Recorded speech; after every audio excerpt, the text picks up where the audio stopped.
ብዙ መናገር የማሰብ ችሎታን ማነስ ያሳያል። የሐሜተኛ ሰው አይምሮ የሌሎችን ስህተት መሰብሰቢያ ቆሻሻ ቅርጫት ነው።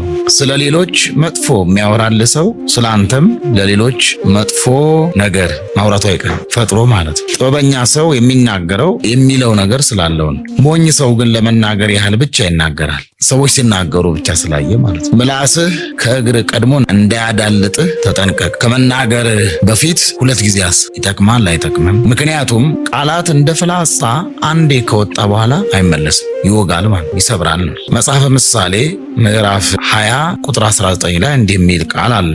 ዘዋሪ ሐሜተኛ ሚስጥርን ይገልጣል። ዝም ብሎ መንደር ለመንደር የሚዞር ማለት ነው። ከንፈሩን የሚያሞጠሙጥ ሰውን አታግኘው። ሐሜተኛ ማለት ከሐሜት መጠበቅ ይገባል ማለት ነው። ሰዎች አንዳንድ ጊዜ እግዚአብሔር ሰዎችን በምንመለከትበት ሰዎችን በምንጠብቅበት ሰዓት ከሰዎች ከምንወዳቸው ከምናከብራቸው ይረዱናል ከምንላቸው ሰዎች የተሻለ ጉልበት የተሻለ አቅም በውስጣችን ይፈጥራል እግዚአብሔር። ሰዎች ሊያደርጉልን ከሚሹት ሰዎች ሊያደርጉልን ካሰቡት በላይ መንፈሳዊ ጉልበት፣ መንፈሳዊ ጥንካሬ፣ መንፈሳዊ ኃይል እግዚአብሔር በውስጣችን ይፈጥራል። ብዙ ሰው የቤተሰብ እርዳታ ይፈልጋል፣ የጓደኛ እርዳታ ይፈልጋል። ሰዎች ካለንበት ህይወት ከሐዘን፣ ከጭንቀት፣ ከበሽታ በገንዘብ በሰው ኃይል በቤተሰብ የምንድን እየመሰለን ወይ ደግሞ የደስታን ህይወት ከሰዎች የምናገኝ እየመሰለን ብዙ ሰዎች ከሰዎች ሰላማቸውን ይፈልጋሉ፣ ጤናቸውን ይፈልጋሉ፣ እርካታቸውን ይፈልጋሉ፣ እርዳታን ይፈልጋሉ፣ መንፈሳዊ ወኔን ጉልበትን ይፈልጋሉ ከሰው። እርሱ አይደለም እግዚአብሔር ከኛ የሚፈልገው። እግዚአብሔር የሚፈልገው ከሰው የምንፈልገው አለ አይደል? ከሰው የምንፈልገው እኛ ውስጥ እንዲኖር ነው የሚያደርገው። ሰላማችን እኛ ጋር እንዲኖር፣ ፍቅራችን ራሳችን ጋር እንዲኖር፣ መንፈሳዊ ጉልበት በውስጣችን እንዲኖር፣ ብርቱዎች እንድንሆን፣ ኃያላን እንድንሆን እግዚአብሔር በውስጣችን መስራት ይጀምራል። በይሳቅ ሰው ይቆጣል። ታውቃለህ፣ ሰው በጣም ነው የሚቆጣ። ሰው አሁን ዛሬ አትንኩኝ ባይ ነው። እንደዚህ የልብስ ዘርፍ ከነካ ሁሉ ሊያብድ ይችላል። ሰው በጣም የቁጣ መንፈስ የመቆጣት ህይወት ተቆጣጥሮታል። ትዕግስት ይኑረን፣ ተስፋ እንጣ።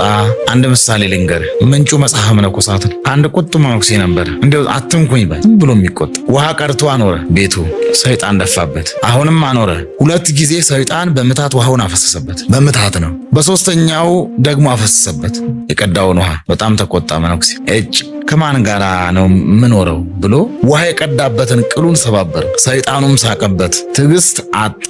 ድል መነሳት ይሄ ነው። ትዕግስት ያጣህ ቀን በዲያብሎስ ድል ትነሳለህ። ትዕግስት ያጣህ ቀን ህይወት ምስቅልቅሉ ነው የሚወጣው። አንዳንዴ ዝቅ ብለን የምናልፍባቸው ወራቶች አሉ። ሰምተን እንዳልሰማን፣ አይተን እንዳላየን፣ ገብቶን እንዳልገባን፣ ተረድተነው እንዳልተረዳ ነው እንዴ ብለን የምናልፍባቸው ጊዜዎች አሉ። ያ አይቶ ማለፍ ሰምቶ መቻል የሚባለው ሰዋዊ ጥበብ ነው እና ትዕግስት ያስፈልጋል። አሁን ብዙ ጊዜ ትዳር ውስጥ ብትመለከት፣ በአገልግሎት ብትመለከት ሰው ትዕግስት አፍንጫ ላይ ነው ያለ። እንዲያው ትዕግስት ቢኖረኝ ኖሮ እኮ እንደዚህ አይፈጠርም ነበር የሚሉ ሰዎች አልገጠሙ። ትዕግስት ወደ ልዕልና ወደ ከፍታ የምንሸጋገርባት የምንወጣባት ታላቅ መሰላል ናትና ትዕግስት ያስፈልጋል በሕይወታችን። ትናንሽ ሰዎችን ማለቴ ትናንሽ ሰዎች ስለ የአካል ማለቴ አይደለም፣ የተፈጥሮ ማለቴ አይደለም። በአመለካከት፣ በአተያይ፣ በኑሮ ሁኔታ፣ በአስተሳሰብ ያነሱ ሰዎች አሉ። እነዚህ አይነት ሰዎችን እንደ ትንኝ ነው ማየት ያለብን። ለምሳሌ በየመንገዱ ስንጓዝ፣ በየመንገዱ ስንንቀሳቀስ በእግራችን እየተቀጠቅን የምንሄዳቸው ትንኞች አሉ።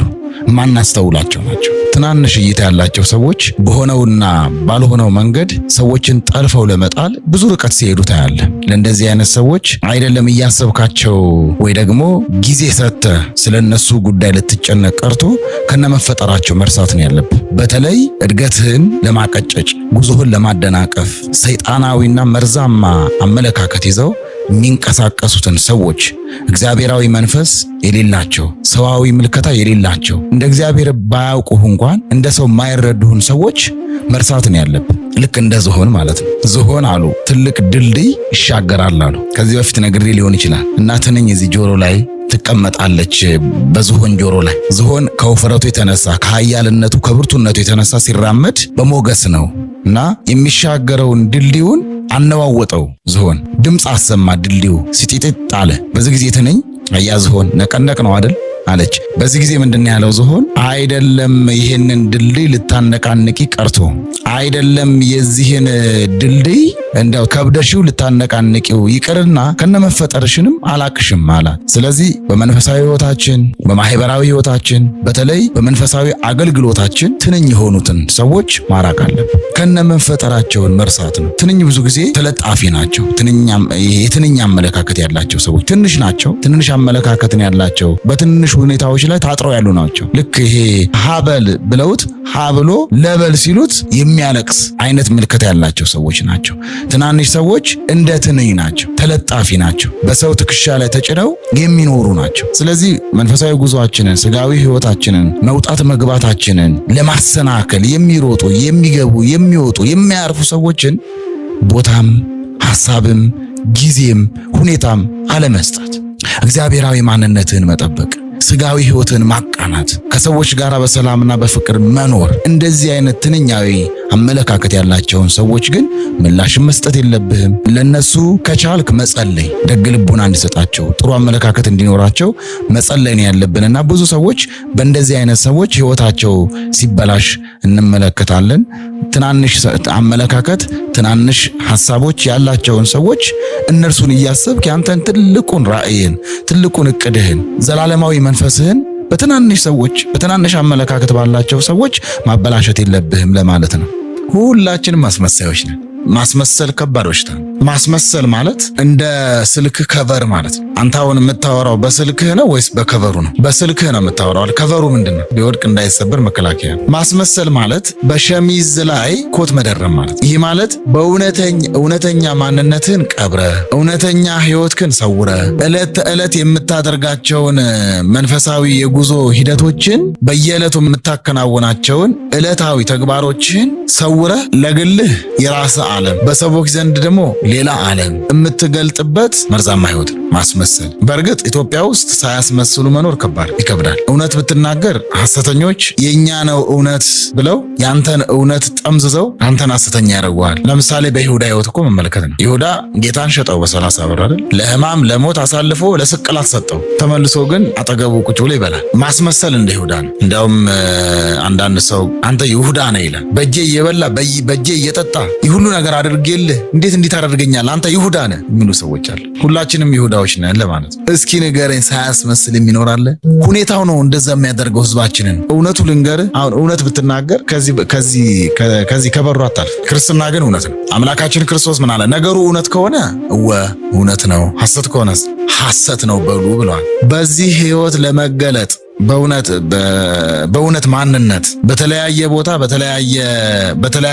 በተለያየ ሁኔታ በተለያየ ማንነት የሚገለጠው ህይወታችን በአንድ እውነት ብቻ መንገድ እንዲፈስ በጣም ጥንካሬ ያስፈልጋል። የመንፈስ ቅዱስ መሞላት ያስፈልጋል። አሁን በሰዓት ላይ ሰይፍ አይደለም ሰማዕትነት፣ መራብ መጠማት መራቆት አይደለም ሰማዕትነት። ሳታስመስል እስኪ ራስክን ሆነ መኖር ነው ሰማዕትነት።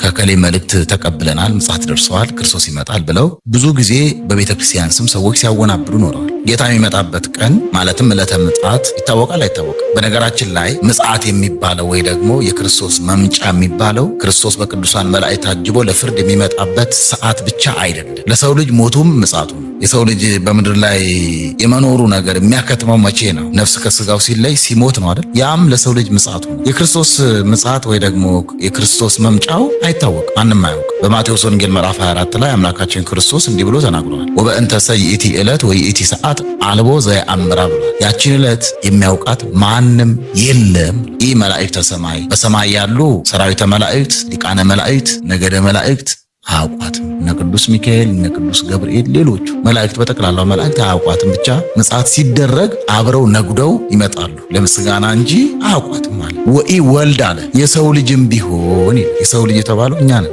አንዳንድ ሰዎች ባለማወቅ ይሄንን እንዲያው ወልድ የሚለው ብቻ በቃል ስለተመሰለ ኢየሱስ ክርስቶስ ነው የሚሉ ሰዎች ከመላእክት ቀጥሎ የሰው ልጆች ናቸው ያሉት። መላእክትም አያውቁም ማለት ወኢ ወልድ የሰው ልጅም ማለት እኛ ነን። የሰው ልጅም ቢሆን አያውቅም ማለት። በዮሐንስ ወንጌል ምዕራፍ 1 ላይ እንዲህ የሚል ቃል ታገኛለህ። ለተቀበሉት የእግዚአብሔር ልጆች የሆኑ ዘንድ ስልጣን ሰጣቸው ይላል። ወሀቦሙ ስልጣነ ውሉደ እግዚአብሔር ይኩኑ ይላል። የእግዚአብሔር ልጆች የሆኑ ዘንድ ይላል ስልጣን ሰጣቸው። እኛ የእግዚአብሔር ልጅ እንባላለን።